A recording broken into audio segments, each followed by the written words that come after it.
Bienvenue, aujourd'hui on s'intéresse à des extraits clés du tome 3 du Comte de Monte Cristo. On va regarder son arrivée à Paris, ses révélations sur son passé. On commence tout de suite avec la structure narrative.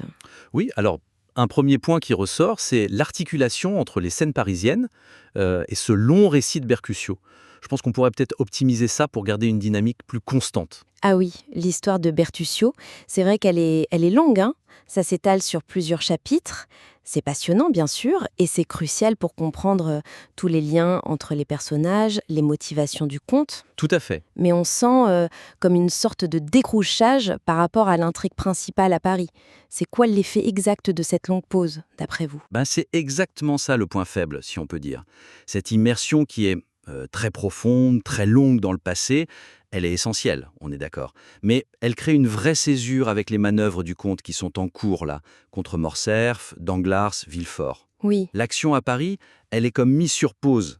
Et le risque, c'est de distendre un peu l'attention du lecteur, tu vois, de lui faire perdre le fil peut-être de l'urgence de la situation présente. mhm. On est tellement pris par les drames de Bertuccio, la Vendetta, Benedetto, cette fameuse maison d'Auteuil, que la tension autour de la vengeance de Monte Cristo, celle qui se tisse à Paris, elle peut s'émoucher un peu, temporairement. D'accord. La richesse des détails de ce récit, qui fait sa force, entendons-nous bien, risque aussi d'éclipser un peu la trame principale. Oui, c'est vrai, on est presque dans un autre roman pendant un moment. Alors comment on pourrait resserrer ces liens entre le passé et le présent, sans sacrifier la richesse de l'histoire de Bertuccio, bien sûr? C'est pas couper, c'est mieux intégrer, c'est ça l'idée. C'est tout à fait ça, l'idée. La suggestion, ce serait d'intégrer des points d'ancrage plus fréquents avec le présent parisien, ou alors d'insérer des interruptions stratégiques, même très courtes, dans le récit de Bertuccio. D'accord. L'objectif, c'est vraiment de mieux souder les deux temporalités, de maintenir une tension narrative sur les deux fronts en même temps. Il faudrait montrer plus activement, peut-être par petites touches, comment ce que Bertuccio raconte résonne immédiatement chez le comte Ah oui. ou comment ça éclaire ses actions présentes, plutôt que d'attendre la toute fin du récit pour voir les connexions se faire. Des ponts d'ancrage. Est-ce que vous avez des exemples concrets? Comment ça pourrait se matérialiser dans le texte? Comment on montre cette résonance chez le conte sans qu'il interrompe tout le temps pour dire «Ah tiens, ça me rappelle un truc», ce qui serait un peu lourd, quoi. Bien sûr, bien sûr. On pourrait imaginer, par exemple, insérer de très brèves descriptions de réactions non verbales de Monte Cristo pendant que Bertuccio parle. Pas juste un signe de tête, mais quelque chose de plus signifiant. Mhm. Un frémissement quasi imperceptible quand Villefort est mentionné, par exemple. Ou un regard qui se durcit, ou qui devient plus calculateur quand il entend le nom de Cadrousse, ou l'histoire de la maison d'Auteuil. D'accord, des micro-réactions. Voilà, ça rappellerait au lecteur l'implication personnelle et stratégique du conte. Une autre piste, ce serait de fractionner le récit de Bertuccio. Ah, fractionné. Oui, au lieu de le livrer d'un seul bloc sur X chapitres, on pourrait l'interrompre. Peut-être à la fin d'un passage clé de son histoire, on insère une scène très courte à Paris. Une scène qui pourrait faire écho thématiquement à ce qui vient d'être dit, ou qui montrerait le comte, je sais pas, donner un ordre rapide qui découle de l'info qu'il vient d'avoir. Et puis on reprend le récit de Bertuccio au chapitre suivant. Oui, ça maintiendrait l'intrigue parisienne plus présente à l'esprit. Un peu comme un montage parallèle, plus serré. Exactement, c'est ça. Et puis, une troisième piste peut-être, utiliser la conclusion même du récit de Bertuccio pour lancer immédiatement une action visible de Monte Cristo à Paris. Ah oui, directement. Oui, au lieu qu'il ait juste une réflexion intérieure, on le verrait agir concrètement. Montrer sans attendre comment cette connaissance du passé, fraîchement acquise ou confirmée, alimente directement l'étape suivante de sa vengeance. Ça renforcerait le lien de cause à effet. Très clair. Donc, fluidifier la structure en tissant plus finement passé et présent pour une tension continue. Bon, au-delà de la structure, il y a la figure du conte elle-même, dans ces chapitres, qui est fascinante. On le voit sous plein de facettes. L'hôte charmant, énigmatique, le manipulateur froid, le philosophe presque, divin. Oui, et c'est là qu'on peut aborder une deuxième piste de réflexion, justement. La figure du conte qui oscille comme ça entre l'homme mu par la vengeance et puis cette entité quasi omnisciente, elle pourrait peut-être gagner en tension dramatique si on soulignait un peu plus les fissures dans son masque, ou les échos de son humanité passée. Vous voulez dire qu'il est peut-être un peu trop parfait, trop puissant. Il contrôle tout, il sait tout, il anticipe tout, que ce soit la conversation sur le sommeil avec Albert ou sa maîtrise philosophique face à Villefort. Est-ce que cette invulnérabilité, elle risque pas de le rendre moins humain? moins attachant peut-être, ou de diminuer un peu les enjeux, si on a l'impression que la victoire est déjà acquise. C'est précisément ça le point faible potentiel. Le conte déploie une maîtrise, des ressources tellement extraordinaires, sa fortune immense, son savoir encyclopédique, sa capacité à manipuler les autres presque sans effort, ce détachement philosophique qu'il expose à Villefort face à la souffrance, à la mort. Oui. Tout ça fait qu'il peut parfois sembler moins engagé dans une lutte personnelle acharnée que comme une espèce de force abstraite du destin, un ange exterminateur, quoi. Mhm. Et cette invulnérabilité, cette quasi-divinité, effectivement, ça pourrait réduire l'empathie du lecteur, ou la perception du coût réel, personnel, de sa quête.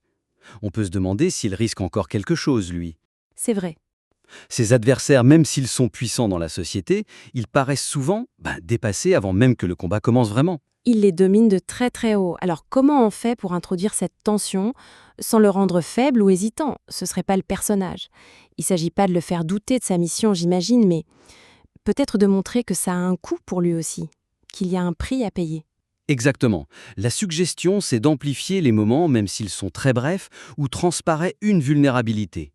Une émotion un peu plus brute qui échappe à son contrôle, une réaction inattendue, ou une connexion involontaire avec son passé d'Edmond Dantès. Ah oui. L'homme qu'il était avant le château d'If. Ces instants fugaces, il pourrait renforcer son humanité sous le masque du conte, maintenir une tension sur l'issue psychologique de ses actes, et rappeler qu'il n'est pas juste un instrument de la providence, mais un homme marqué par une souffrance immense. Des failles subtiles dans l'armure. Où est-ce qu'on pourrait imaginer renforcer ces moments, concrètement, dans les extraits qu'on regarde? Il y a plusieurs scènes qui s'y prêtent bien. Par exemple, lors de la rencontre avec Mercédès au chapitre 41. Le texte mentionne sa pâleur, c'est vrai, mais on pourrait peut-être accentuer la réaction physique involontaire. Comment? Un micro-mouvement de recul, un très bref silence où on sent que sa respiration se coupe, une difficulté quasi imperceptible à maintenir son regard, avant qu'il ne retrouve sa composition parfaite. Juste un éclair d'Edmond qui perce la carapace du conte. D'accord. Un flash. Voilà. Autre exemple, dans le dialogue philosophique avec Villefort, très détaché, sur le mal, la justice, chapitre 49. On pourrait glisser une nuance d'amertume personnelle dans sa voix, ou une référence très voilée, presque inconsciente, à sa propre souffrance passée, sous le masque du théoricien froid. Pas une plainte, juste une ombre fugace. Une fêlure dans le discours impassible. Oui, je vois. Oui, ou encore, exploiter davantage la réaction de Haydée à la vue de Morcerf, chapitre 53. Le texte se concentre beaucoup sur elle et c'est normal. Mais on pourrait montrer un écho même infime chez le comte. Un serrement de poing dissimulé, un regard plus sombre qui trahit pas seulement sa stratégie, mais aussi une réminiscence douloureuse partagée. Pour rappeler qu'il manipule des vies brisées, y compris la sienne, indirectement. D'accord. Et enfin, c'est peut-être le plus évident, souligner davantage son trouble, même léger, quand il interagit avec Maximilien Morel, par exemple au chapitre 40 ou 50. Ce trouble, il est déjà là, mais on pourrait l'intensifier subtilement, pour suggérer une lutte intérieure plus palpable entre sa mission de vengeance aveugle et puis l'affection sincère, presque paternelle, qu'il ressent pour le fils de son bienfaiteur. Oui. Ce sont ces moments-là qui rappellent l'homme derrière le vengeur. D'accord. Donc l'idée, c'est d'humaniser par touches subtiles pour garder l'attention et l'empathie, sans pour autant compromettre sa puissance narrative. Très bien. Passons maintenant à un autre aspect, le ton et la façon dont certaines infos clés sont données. Je pense en particulier à la longue discussion sur les poisons entre Monte Cristo et Madame de Villefort au chapitre 52. Ah, cette conversation, elle est cruciale, bien sûr, et brillamment menée sur le plan thématique. Mais elle soulève une troisième question. Est-ce que cette discussion très détaillée sur les poisons, même si elle est essentielle pour la suite, ne gagnerait pas en subtilité, pour éviter une impression d'exposition un peu trop directe ou un pressentiment un peu trop appuyé des événements futurs? C'est une scène fascinante. On apprend plein de choses sur la toxicologie comparée, l'usage des poisons lents en Orient. Mais c'est vrai que ça peut faire un peu didactique. Le conte fait presque un cours magistral avec son ironie froide là. Oui.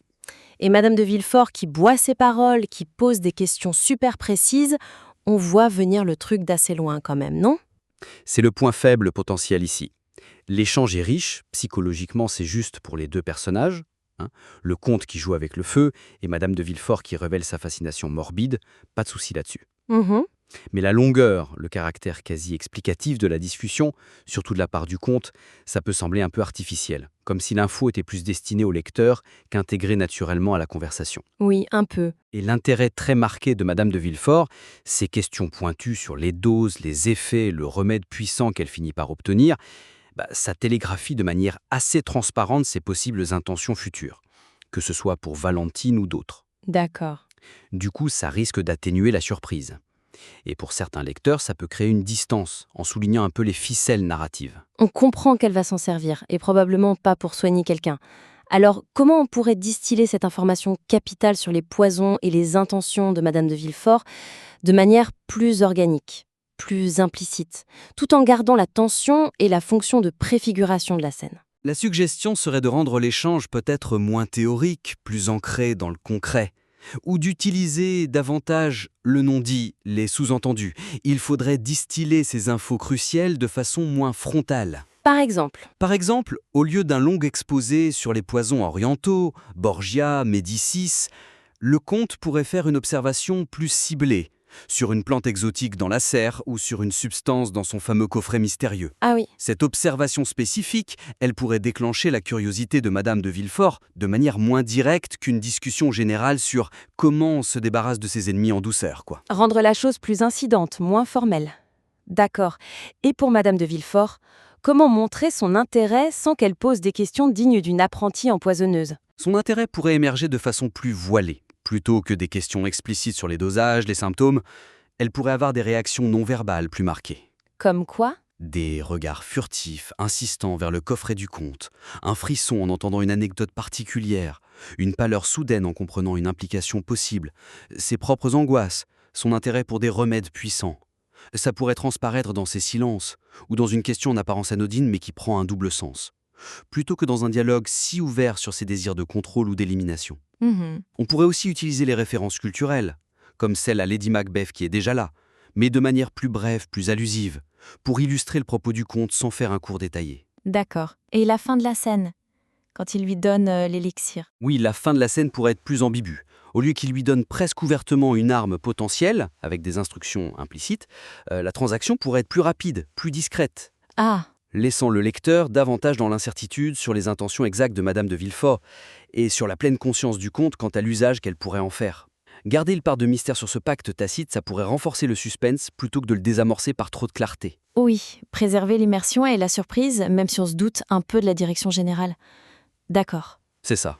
Bon, alors pour récapituler un peu ces pistes d'analyse sur ces extraits du tome 3, le premier point c'était sur l'équilibre structurel, mieux intégrer le récit de Bertuccio à l'intrigue parisienne pour garder une tension constante. Exactement.